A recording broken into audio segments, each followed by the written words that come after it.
Hello guys, कैसे हो आप सब लोग। आई होप कि आप सब लोग अच्छे होंगे। तो गाइस, आज हम बात करने वाले हैं कि क्या इंडिया में क्रिप्टो ट्रेडिंग बैन हो सकता है। आप टाइटल देख के समझ ही गए होंगे कि मैं आज किस बारे में बात करने वाला हूँ। तो हमारे जो क्रिप्टो टैक्स के रेगुलेशन के बारे में कुछ ना कुछ आए दिन नए नए रूल्स आते रहते हैं, और उसमें क्या क्या नए रूल्स आए हैं और क्या आने वाले हैं, और ये एक्चुअली हमारे जो क्रिप्टो के अंदर फॉलो होने वाले कि नए रूल्स, उसके बारे में बात करेंगे। तो क्या हम क्रिप्टो ट्रेडिंग हमारा बैन हो सकता है, सिर्फ हम लॉन्ग टर्म के लिए इन्वेस्ट कर सकते हैं या हम क्रिप्टो में ट्रेडिंग कर सकते हैं, उसके बारे में बात करेंगे। क्या इंडिया में क्रिप्टो माइनिंग बैन हो सकते हैं, जो माइनिंग कर रहे हैं आजकल हमारे माइनिंग रिंग से, इथेरियम बीटीसी जो भी माइन कर रहे हैं, तो क्या वो बैन हो सकता है। उसके रिलेटेड हम कुछ क्वेश्चन है तो उसके बारे में बात करेंगे। तो अभी लोकसभा के अंदर क्वेश्चन पूछा था हमारे श्री कार्तिक पी चिदम्बरम, जो चिदम्बरम के जो बेटे थे, उन्होंने क्वेश्चन पूछा था। क्वेश्चन नंबर 2800, आप देख सकते हो, government of India, minister of finance, department of economic affairs, Lok Sabha answered question number 2800 to be answered. 21 March को ये आंसर दिया गया है। तो सबसे पहला क्वेश्चन था, will the minister of finance be please to state the current legal status of crypto currency in India. मतलब अभी करंट स्टेटस क्या है क्रिप्टो करेंसी का इंडिया के अंदर। तो उनका जो जवाब था, minister of state in the minister of finance Shri Pankaj Chaudhary. ठीक है, पंकज चौधरी जो स्टेट फाइनेंस मिनिस्टर, उनका जवाब था, currently the crypto currency are unregulated in India. मतलब अभी रेगुलेट अभी तक हुआ नहीं है। ठीक है, ये उनका आंसर था 21 मार्च को, मतलब कल के डेट में उन्होंने आंसर दिया हुआ है। ठीक है, और उसका दूसरा क्वेश्चन था, उनका जो दूसरा क्वेश्चन था, the whether the infrastructure cost incurred in mining crypto currencies are to be treated as a cost of acquisition and therefore permissible deduction. अब उसका मतलब क्या होता है कि हम जो माइनिंग करते हैं क्रिप्टो करेंसी के अंदर, तो माइनिंग के अंदर बहुत सारा कॉस्ट, हमारा इंफ्रास्ट्रक्चर कॉस्ट आता है, माइनिंग रिंग आती है, फिर इलेक्ट्रिसिटी कॉस्ट आता है, बहुत सारा कॉस्ट आता है।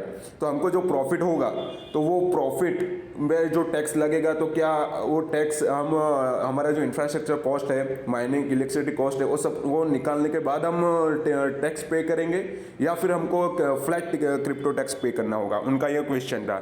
तो अब आंसर क्या आता है, देखो क्रिप्टो माइनिंग के अंदर आंसर आता है, has proposed to insert section income tax such a virtual asset will be, second paragraph पे आप देखो कि the such a virtual asset, मतलब जो वीडी है, will be consider as a VD virtual digital asset for the purpose of the act and the other provision of the act will apply accordingly as per the propose provision of section 115 BBH infrastructure cost incurred in mining of VDA crypto asset. मतलब जो cost होता है will not be treated, अब देखो क्या लिखा, will not be treated as a cost of acquisition as the same will be the nature of capital expenditure which is not allowable as a deduction as the per the provision of the act. मतलब ये बहुत ही बड़ा question है कि उन्होंने answer किया दिया, उन्होंने आंसर दिया कि जो भी कॉस्ट रहेगा तुम्हारा इलेक्ट्रिसिटी का, इंफ्रास्ट्रक्चर का, जो भी कॉस्ट रहेगा वो टैक्स के अंदर डिडक्शन नहीं होगा। आपकी जो प्रॉफिट हुआ तो वो प्रॉफिट का आप उसमें डिडक्शन नहीं कर सकते, आपको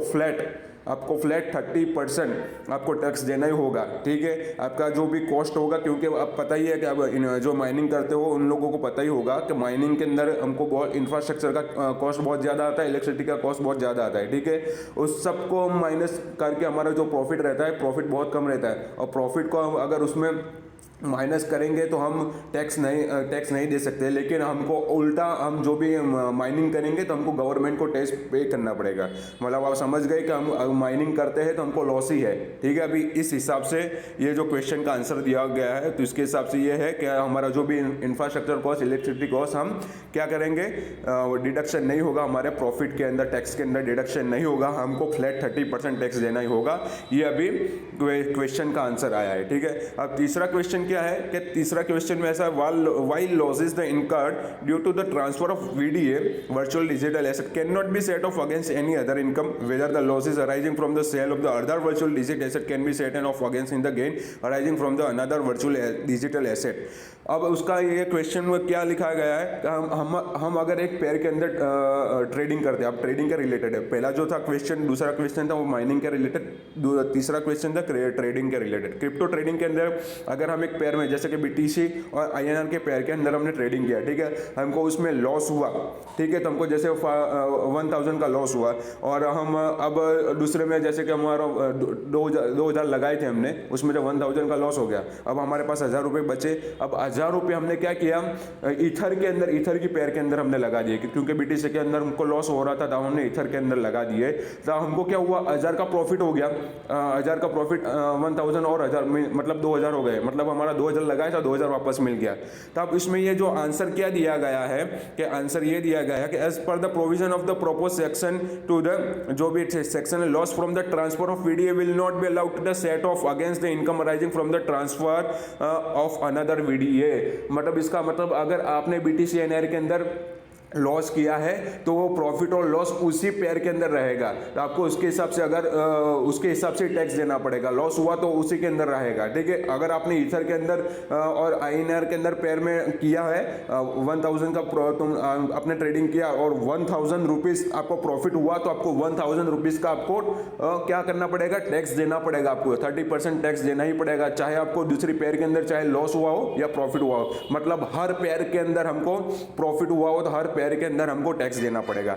ये क्वेश्चन का आंसर ये है। मतलब हम उसको सेट ऑफ नहीं कर सकते, मतलब हम उसको क्या लेवल नहीं कर सकते हमारे प्रॉफिट और लॉस को। हमको जो पेयर में हम ट्रेडिंग करेंगे उस पेयर के हिसाब से अगर प्रॉफिट हुआ तो हमको टैक्स देना है, लॉस हुआ तो हम सेट ऑफ नहीं कर सकते, उसको हम लेवल नहीं कर सकते हमारे प्रॉफिट के साथ। दूसरे पेयर के अंदर अगर प्रॉफिट हुआ तो हमको उसमें सेट ऑफ नहीं कर सकते। तो ये अभी ये क्वेश्चन का आंसर है, जस्ट कल आया है। और हमारे जो सबसे बड़े क्रिप्टो इंडिया करके चैनल है हमारे यूट्यूबर, तो उन्होंने ये वीडियो बनाया था, तो मेरे को भी लगा कि मैं अपने ऑडियंस को भी बता दूं, तो उनका वीडियो का लिंक भी मैं नीचे दे दूंगा, क्योंकि उनका भी मैं बड़ा फॉलोवर हूँ, तो उनको भी मैं फॉलो करता हूँ। उन्होंने ये वीडियो बनाया तो मेरे को लगा कि मुझे भी बनाना चाहिए अपने ऑडियंस के लिए।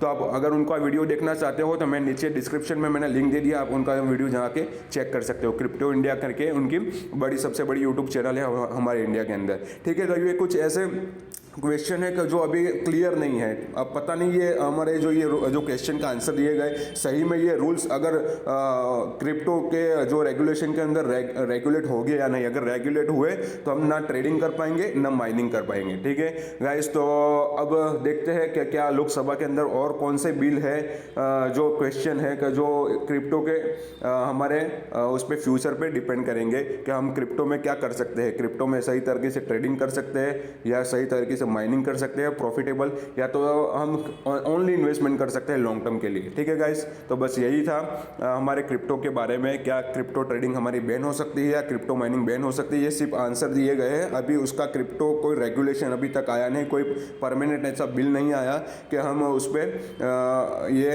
एक्शन ले सकते हैं, ठीक है गाइस। Okay, thank you.